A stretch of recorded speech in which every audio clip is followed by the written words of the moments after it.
Hello everyone, my name is Dr. Arash Ramani. Welcome to my YouTube channel. If you are familiar with the channel, you know that I have created a series of videos for high school and college students of English in which we talk about the important elements of fiction. So previously we have talked about the concept of plot in literature as well as characterization techniques used by short story writers and novelists as well as the idea of theme. And today, in this next video, we will be talking about another significant decision that most writers have to make, especially when they start writing a new piece of fiction, and that is the concept of POV. However, I just need to tell you that because, well, the concept of POV is just too broad, it would be sort of impractical to record everything I have to say about POV in just one video because it would be just too long and boring, and that's why I've decided to actually record the material in two separate videos. In this first video, which, well, you are watching right now, we will be talking about some background information about POV. I will also talk about two different points of view that certain writers prefer to use, the first person and the second person POV. And then in the video, which will be published next week, I will talk about other kinds of POV, especially like the third person POV, which is very, very popular, as well as some, lesser known kinds of POV, which are favored by some specific kinds of authors. Before we do anything else, I just want you to subscribe to my YouTube channel if you haven't done it already. You can also check my website. You can see the link here. And this is the ID for my Instagram channel, so feel free to drop by and follow me on Instagram as well. But more importantly, please subscribe to the YouTube channel, like the videos, drop a few comments, and that would make my day. So let's just dive in without further ado and talk about the concept of point of view in literature. Okay, so. Writers throughout history have always been extremely self-conscious about their form. Not only do they have to make certain decisions about what genre they're trying to write in, they're also very self-conscious about the way they want to portray the story and the events of the story for us, the readers. And so they have to make certain decisions, specifically the method in which they are going to tell us this story. And based on that decision, they have to follow certain rules, as you can see here. There are different kinds of formats that a writer can use when they decide to write a new story or a new novel. For example, as you can see here, they can decide to allow a major character to tell us the story. Well, that's a decision that certain writers make because they want the major character to be at the heart of the narration as well. Alternatively, they can decide to allow a minor character to tell us the story. Well, that has its own pros and cons. We will be talking about them later on in the video, but well, sometimes a minor character is the person who actually tells us the story. They can also talk about, for example, they can also tell us the story from the POV of an observer, a person who is not an active participant in the story and in what actually goes on in the story. So the narrator of a story can be just a simple observer who's just observing everyone, and he or she doesn't actively participate in the action. Or, alternatively, a writer can decide to tell us the story through like letters, which in literature is what we call an epistolary novel. The events of the story get told to the readers through a series of letters which are exchanged between certain characters. Okay, so those are different kinds of decisions that writers can make, and then based on that decision, they have to follow certain rules. But let us go back to the million-dollar question, and that is, what is POV? Well, POV is not just about, sorry, who tells us this story. Well, that basically is at the heart of it, but there's also another important question that you have to ask yourself.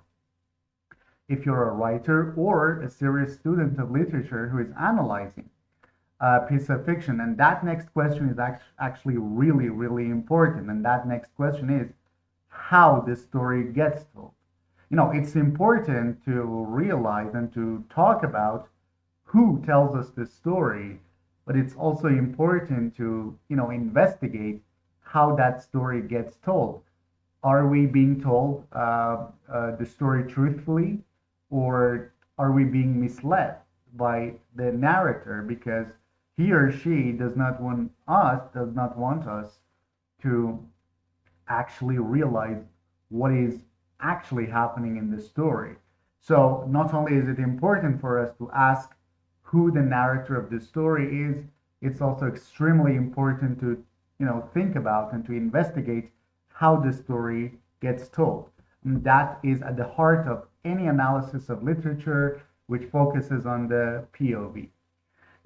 As I said, well, point of view is usually the one of the earliest decisions that the writer has to make. It's also one of the biggest decisions that they have to make because the way the story gets told, or the person who is supposed to tell us the story, these two factors have serious ramifications for the whole story in general, because it is a decision that, as I've highlighted here for you, as I've written it in red, it affects almost every aspect of this story. So whether or not you choose the first person narrator will have certain consequences for your story, or whether you choose the second person, third person limited, third person omniscient, these are all decisions that will have serious, serious consequences, not only for the writer, but also for the readers. And there is really no hard and fast rule. Of course, we have to confess that, sometimes things really don't work out for a certain writer because they have made the mistake of, for example, choosing an omniscient narrator in a story where a first person would have been perfect.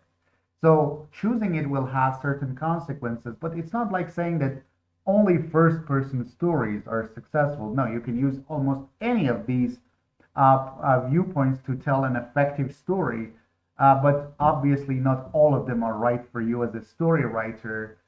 So you have to really, think very deeply about the decision that you're about to make if you're a writer. Sorry again. So as I said, point of view is the perspective from which a narrative is told. So it indicates, as we said, let's just review what we discussed a few minutes ago. Who is telling the story? That is very significant. But it is also important to think about how the information is presented to us and who gets to filter what we read in the story. That is a very, very important issue to think about. Let's just very quickly go through some of the most famous kinds of points of view in literature. So we have the first person point of view, which uses the personal pronouns of I and we. We have the second person, which is very weird and less common, and it happens when the narrator of the story directly addresses you, the reader, and says, "Hey, you want to learn about this? Come with me. I have a great story to tell you."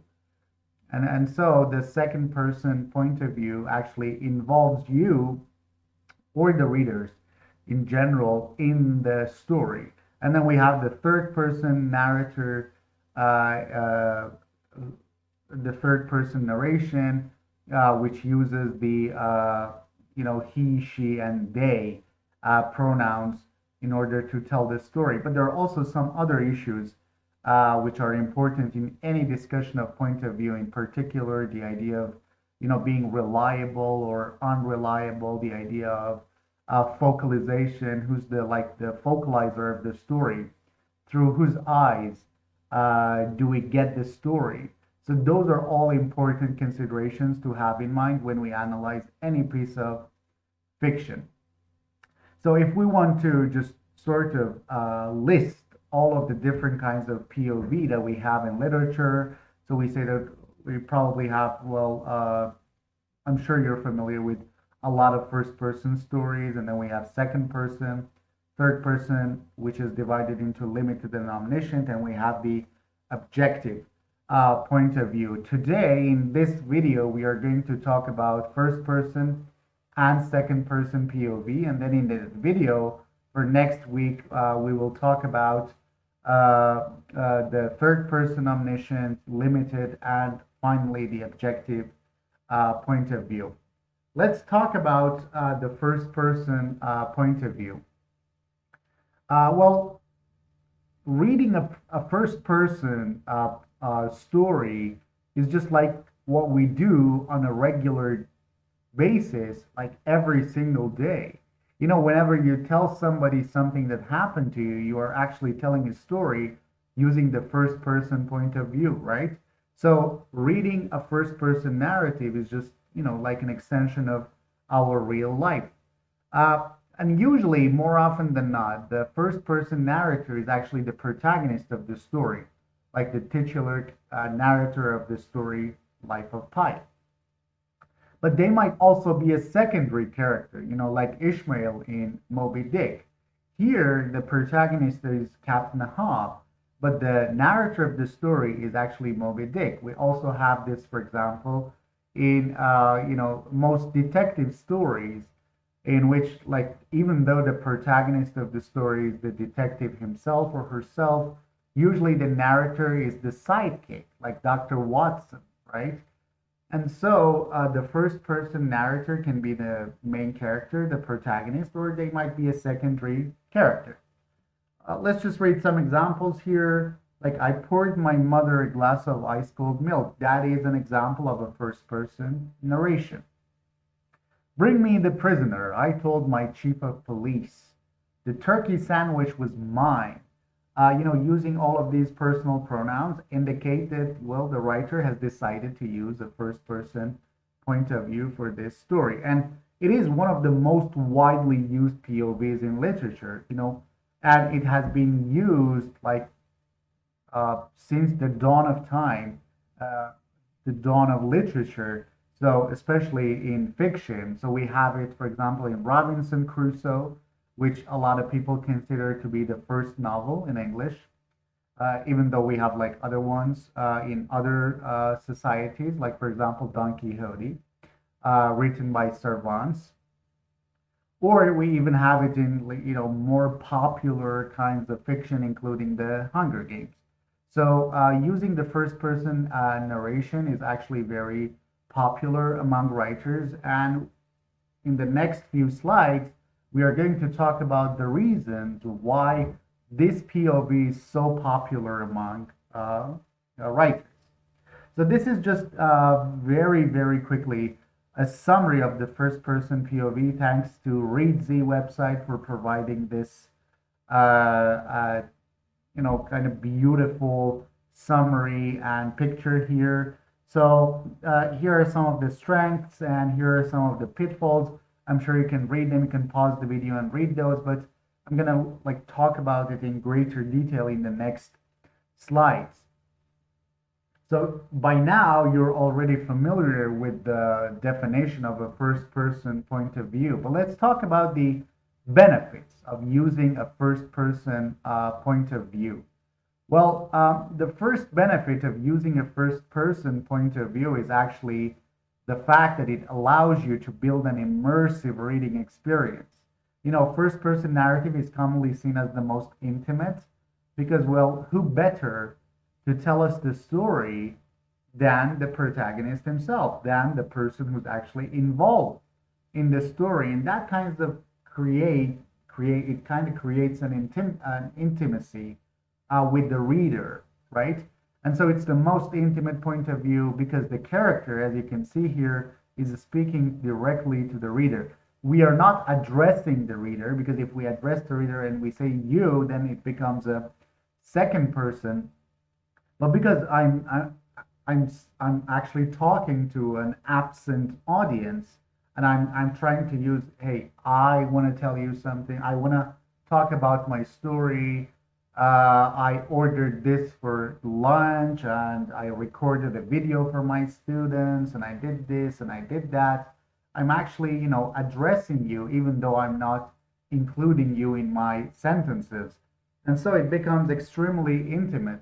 And so the character is talking directly to the reader, acting as their guide, sort of like a tour guide in the story. And so this kind of POV brings the reader up close to the action and allows the reader to easily understand the character's motivations. And because the characters get to spend a lot of time with the protagonist of the story, just keep in mind that, for example, in third person POV, which we will discuss in the next video, the narrator who has like godlike powers might actually, fly from this character and go into the mind of the next character. And so momentarily we might forget about the protagonist. But in the first person POV, you get to spend so much time with the protagonist, the writer can actually, force you to build rapport with the narrator. And so that's why we call it an intimate point of view. Let's talk about some examples.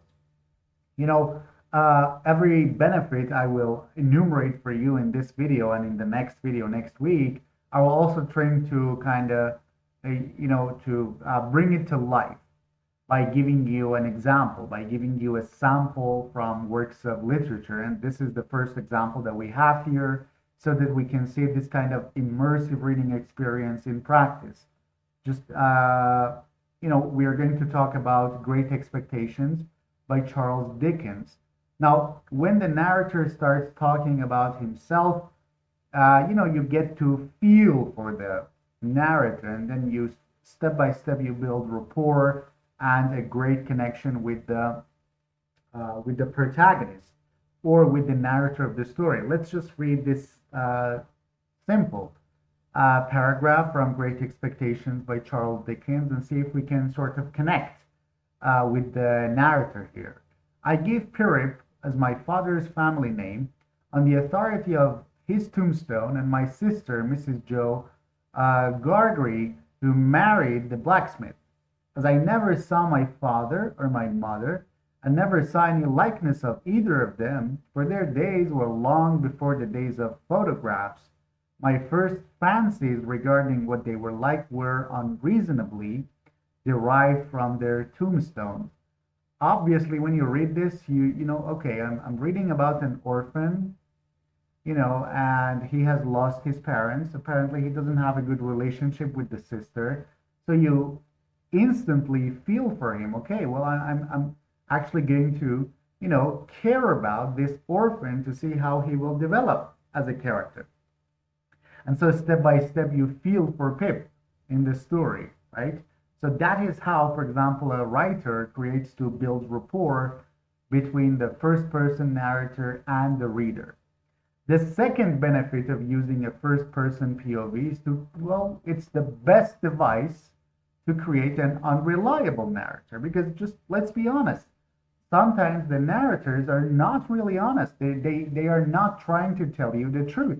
They're actually trying to hide the truth. Because of whatever reason that they have. Sometimes it's just moral blindness. Sometimes it's just their affiliation with another person and they want to protect that person. And so they try to, not tell you the truth and they try to cover the truth. And using a first-person narrator is actually the best thing that you can do if you wish to create an unreliable narrator. Why? Well, obviously, it goes without saying that a first-person narrator is actually the best thing that you can do if you want to have a subjective point of view rather than an objective point of view, which does not include any personal biases. A subjective point of view is full of bias, and that's why a narrator can actually decide not to reveal everything to you. So they will these first-person narrators only tell the readers what they want the readers to know. And sometimes it's not the truth. So a narrator who cannot be trusted to tell a story truthfully, whether it's because he or she is biased, forgetful, or just deceitful. That's the best thing that you can do if you want to create an unreliable narrator. Choosing a first person POV is the best thing you can do. So you can use it for, all different kinds of purposes. Later on, you will study irony as well. And you will realize that, having an unreliable narrator is actually a very good way for creating irony in literature, right? So you can use it for different purposes because, well, having an unreliable narrator gives you a lot of opportunity to juggle multiple, things in your story, and therefore you can use it for whatever purpose you deem fit. I'm not sure whether or not you have seen the movie Gone Girl, directed by Fincher, which is based on a story by Flynn, written by Gillian Flynn. And this story is full of unreliable narration. And the reason why it is full of unreliable narration is because, well, the POV of the story is first person. So we don't know where the wife of the person is. We don't know if he has killed the wife. Sorry, spoiler alert if you haven't read the book or seen the movie yet. So we are really not certain who's the culprit, who's the victim. Honestly, we don't know. And the reason why this story is so successful is because Gillian Flynn has actually decided to go with the first person point of view. Let's just read this sample here. When I think of my wife, I always think of her head, the shape of it to begin with. The very first time I saw her, it was the back of the head I saw, and there was something lovely about it, the angles of it, like a shiny, hard-core kernel or a riverbed fossil. She had what the Victorians would call a finely shaped head. You could imagine the skull quite easily. I'd know her head anywhere. So we are introduced to the husband in the story whose wife has suddenly disappeared. And now everybody's suspecting foul play. Everybody's suspecting that the husband has something to do with the vanishing of his wife. And so here, we start asking questions. Why is the narrator, telling us about the head rather than describing the actual person that is his wife? And so, he tells us only what he wants us to know, and that's why he seems to be unreliable. And so when later on in the story he tells us, okay, I don't know, I don't think my wife has vanished. I think it's just, she's trying to mess with me. It's extremely difficult for us to believe him because, well, we have this to deal with. You didn't really tell us what we wanted to know, so it's obviously very difficult for me to trust you. So that's what happens here. Okay. Another benefit of using the first person POV is to, well, you can establish a distinctive tone and style. Just keep in mind that writers, yes, they think about the audiences for whom they are writing, but probably first and foremost, they are trying to create a distinctive style for themselves because they want to be known for that style, right? And that's why they are actually so they would feel so lucky to have a story with a first person point of view because then they can actually sort of hide themselves in the narrator and then create a distinctive tone and style in the work. So also important is that, well, if you use the first person narrator, you also have the ability to establish the narrator and this character as unique. Whereas if you have like the third person narrator, well, again, there might be so many different characters in the story that the narrator just, gets frustrated, with only describing a certain character and then he might move on to the next one. But having a first person point of view allows you to fully develop the character that you have in mind. Okay, so because every character is unique, there is no perspective better that can illustrate that character than using the first person POV. So when the reader taps into the character's mind, it's not just the character's emotions and thoughts that the reader will experience, it's also the character's style of talking and thinking. Because sometimes the third person POV tells you what the character is thinking, but the style of thinking is not clear for us because, well, another person is telling us what he's thinking. But imagine if the person who tells us how somebody thinks is the person who actually thinks something.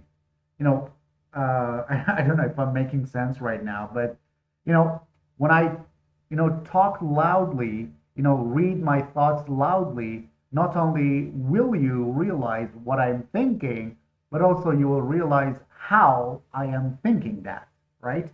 And choosing a first person point of view is actually the best one.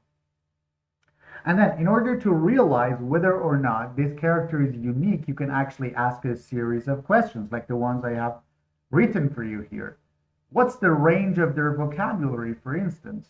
So, if it is a third person, the words which are being used to tell us how a person is thinking belong to another character.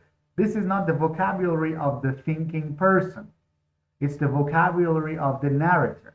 But if the narrator is the person who is actually doing the thinking, well, we know what he's thinking, but we also know his range of vocabulary. And so we can make certain decisions.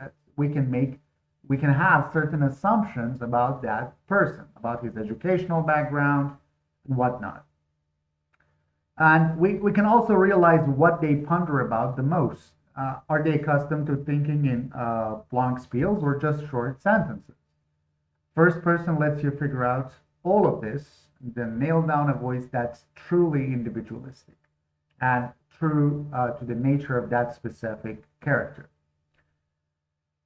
Okay, let's read a sample from probably one of my favorite novels, Flowers for Algernon, which is about this guy called, I think, George, if I'm not mistaken. Sorry, Charlie Gordon. Pardon me. It's about Charlie Gordon who has a low IQ, an IQ of like 68. And then, well, everybody keeps making fun of him. He's working in a bakery. But then suddenly, a few doctors actually tell him that there's this like clinical trial about this new drug which can increase somebody's intelligence. So they're going to try it on some lab rat called Algernon, and then they're also trying to find some human volunteers to take part in the clinical trial. And so Charlie is the one who says, "Well, I'm sick and tired of being like dumb, and so I actually want to undergo this clinical trial to increase my, IQ." And so what happens in the story is that at the beginning of the story, all of the story is narrated through the journals that Charlie is actually writing for himself. And so at the beginning of the story, not only do we get to know what he's thinking, but we also see his level of vocabulary when he's not that intelligent. But then when he undergoes the surgery and he receives the medications, step by step, we realize, okay, not as if what is happening is terrible, but we see this drastic change happening in Charlie when he's step by step he's becoming more and more intelligent, and so the thoughts change, the thought processes change, the vocabulary that Charlie is using to describe his thoughts actually change too. So, and that's the beauty of using a first person point of view. Let's read this specific sample from the beginning of the story when he has not yet taken part in the clinical trial. Well, you see the spelling mistakes. Progress Report 1, March 5th, 1965. Imagine if this story was narrated using a third person point of view. Obviously, the narrator in that case wouldn't write like this. He would write progress report correctly. He would write March correctly. And we wouldn't have the opportunity to actually see this transformation of Charlie, right? So, Progress Report 1, March 5th, 1965. Mr. Strauss says, I should write down what I think and everything that's happening to me from now on. I don't know why, but he said it's important. so they will see if they will use me. I hope they use me. Miss Kinnan says, maybe they can make me smart. I want to be smart. My name is Charlie Gordon. I'm 37 years old, and 2 weeks ago was my birthday. I have nothing more to write now, so I will close for today. And then later on, if you compare this with report from like nearly the end of the story, you will see the huge difference between the two. And finally, we can talk also about another benefit of the first person POV, and that is, well, the ability to highlight another character. Because keep in mind that we actually discussed this a few minutes ago, and we said that using a first person POV is not just a way to give the protagonist an opportunity to tell his story. No, sometimes the person who gets to tell this story is actually a secondary character, right? And so the protagonist is somebody else. And so the first person narrator is sometimes not the main character. And so, however, he or she acts like a mirror so that we can see the protagonist of the story more clearly. I told you about some samples a few minutes ago, but in almost all kinds of detective fiction, there's usually the weird, eccentric detective, but there's also the sidekick who's like sane, and he gets to write the story and tell us the story. And so in Sir Arthur Conan Doyle's Sherlock Holmes, Watson is actually documenting how Sherlock Holmes is actually solving all of those cases. And so that's one of the best examples of using POV for a secondary character to highlight the protagonist of the story. Another example here is from Moby Dick. I also talked about this here. Ishmael is the narrator of the story, but he's the secondary character. The protagonist is Captain Ahab and his fight for the white whale. And so, well, here in this case, Herman Melville uses the first person narrator to highlight the main character through the eyes of a secondary character. And let's just read this sample here. Call me Ishmael. Some years ago, never mind how long precisely, having little or no money in my purse and nothing particular to interest me on shore, I thought I would sail about a little and see the watery part of the world. And so this begins the whole journey of Ishmael and Captain Ahab. But enough about the first person point of view. You're now familiar with the way we write in a first person POV and the benefits of writing about it. But just don't forget that there are also some pitfalls for the first person point of view. Let me just go back. I know it doesn't look good in video, but let's just talk about these potential pitfalls here. One of the pitfalls of using a first person narrator is that, well, exposition is limited to what the narrator knows. Whereas if the POV is third person, a great exposition can be written in which we know every character in the story, and we know what's happening where is the story, when is the story happening. But when we have the first person narrator, the exposition part at the beginning of the story is actually limited to what the protagonist knows. And of course, another pitfall that you can actually turn into an advantage is that a first person narrator is always full of bias, but you can use it to create an unreliable narrator when the situations demand it. Anyway, so let's talk about the next kind of POV in our analysis today. Just again, keep in mind that there will be a second video next week in which I will talk about other kinds of POV, but today we only focus on the first person and the second person. The second person point of view endows the reader with the narrative viewpoint, as I said, and then asks the reader to place themselves directly in the headspace of a particular character, either the protagonist again or the secondary character. The pronouns associated with this kind of POV is actually you, your, and yours. And then when you are reading this story, which is written in the second person POV, you imagine that you are a character in the story because, well, The narrator keeps asking you to do something, keeps asking you to believe something. You are addressed constantly, and you feel like you are part of the story. Let's read these samples here. You instruct the chief of police to bring the prisoner to your office. This is what the narrator says, as if he's talking to you, and you are actually a character in the story who has just ordered the chief of police to bring the prisoner. The turkey sandwich was yours, as if he's, okay, was for me. I didn't order turkey sandwich. This is how you should feel when you are actually reading a second person POV. Well, out of all of the POVs that we have, this is the least popular because, well, technically it's very difficult to pull this off. And it requires a huge amount of, suspension of disbelief. If you're not familiar with the term, let me just explain it for you. Samuel Taylor Coleridge, one of the founding fathers of the Romantic movement in late 18th and early 19th centuries, along with William Wordsworth, actually has written some critical works of literature as well. And in one of them, he talks about this idea of willing suspension of disbelief.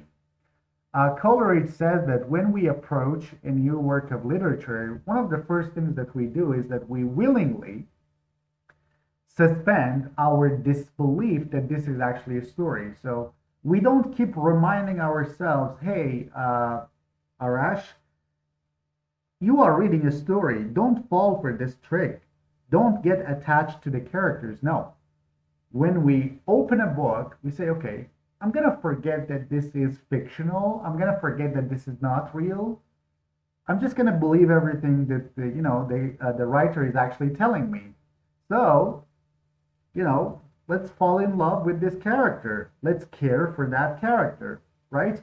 And so, this suspension of disbelief is something important in literature if you want to really immerse yourself in the world of the book. But when you are reading a book which has used the second person POV, it requires a greater deal of the suspension of disbelief. Once again, this poster by Rizzi sort of summarizes everything that we have for the second person point of view. So it casts the reader as a character in the story. And then the strengths of it is that, well, here we have even more intimacy because we are now part of the story. It is an uncommon reading experience, which is quite new to certain readers, and so it might be an advantage that certain writers can use. It can provide a variety of a novel, and so this kind of variety and writing in new kind of genre. And it is also very impressive if you execute it well, and so the readers will be entirely impressed. But there are also certain pitfalls again. It is very hard to pull off. Many people find the second person just, tiring and boring. And it is an unusual POV which might unfortunately alienate the readers. So, but there are also some benefits, right? So let's talk about these benefits. The first benefit of the second person POV is to bring the reader even closer to the story than the first person narrative. A lot of people call it an assault on the senses because they say, okay, it's impossible for me to be in that story. But when readers are addressed as you in the story, you are actually thrusting them into the role of an active participant. And you tell them what to do, what to say, and how to feel, which is weird. So the narrator of the story, the book tells you what to say, how to feel, and what to feel. And so that makes it, that takes it on another level of intimacy, right? Because in the first person, you say, okay, I'm not in the story. But yeah, I see what you're saying, narrator, and so I feel for you. But in this one, actually, you find yourself finding yourself in the matrix. And so you say, oh, I'm in this world, now I have to do what he tells me to do, or she tells me to do. I have to feel in a certain way, I have to think in a certain way. And so it creates a kind of intimate experience because the reader gets to experience it intimately. Let's talk about an example here by Italo Calvino. If on a winter's night, a traveler, which uses the second person point of view. Let's just read this sample. You are about to begin reading Italo Calvino's new novel. If on a winter's night, a traveler, he's talking to you, right? And this is a fact because you have actually opened the book and you're actually writing this. Relax. Telling you what to do, telling you how to feel. Concentrate. Dispel every other thought. Let the world around you fade. So in this one, the person who's talking in the book is actually telling you what to do and how to feel, right? And you feel like, oh, I'm in this work. Okay, I'm gonna just forget about the world. Let's see where this speaker is taking me. Another important benefit of the second person POV is it gives you a great opportunity to reinforce the ideas that you have, the writer has, and the themes of the story. What better way to drive an idea home than to make the readers actually live through it? If you have a message for them, make them an active participant in the story, and then, well, they will understand it better, right? So using a second person POV is actually a great way of, conveying your ideas and your themes. Let's talk about Mohsen Hamid's novel, one of my favorite writers, especially his novel, Exit West, one of my personal favorites. How to Get Filthy Rich in Rising Asia by Mohsen Hamid. He wants us to believe in a certain way about, corruption in Asia and things like that. But he wants us to live through it, to experience it, right? Because that way, his ideas will stick in our mind. Let's read this sample. The whites of your eyes are yellow, consequence of spiking bilirubin levels in your blood. The virus afflicting you is called hepatitis E. Its typical mode of transmission is fecal-oral. Yum! It kills only about 1 in 50, so you're likely to recover. Because, it feels creepy reading this, right? But right now, you feel like you're going to die.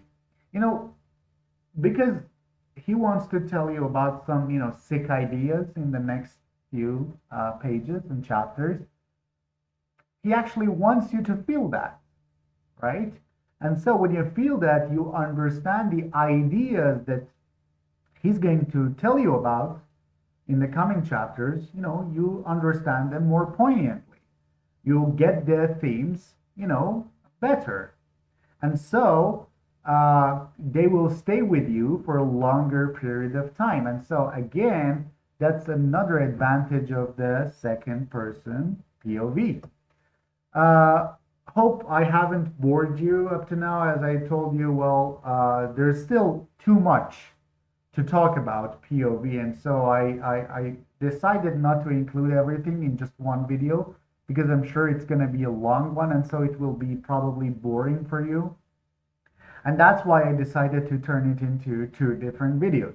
Now, this is the end of the first video, and we talked about the first person POV and the second person POV. We talked about so many different samples. And in the next video, which I'm going to publish next week, I'm actually going to talk about the third person point of view and the observer point of view. I will also talk about some other issues, which are important in narration, like focalizers, direct presentation, indirect presentation, and all those kinds of nuances which are important for you as the students of English literature to know. And so thank you very much again for watching this video. Please don't forget to subscribe to my YouTube channel. Here's also my website and my Instagram page. And also, it would be a great help if you liked the videos and, wrote a few comments and shared the videos with your friends. Thank you again for watching this video, and I really hope that I get to meet you next week to talk about the second video of POV. Once again, thank you very much. This is Dr. Arash Rahmani, and have a nice day.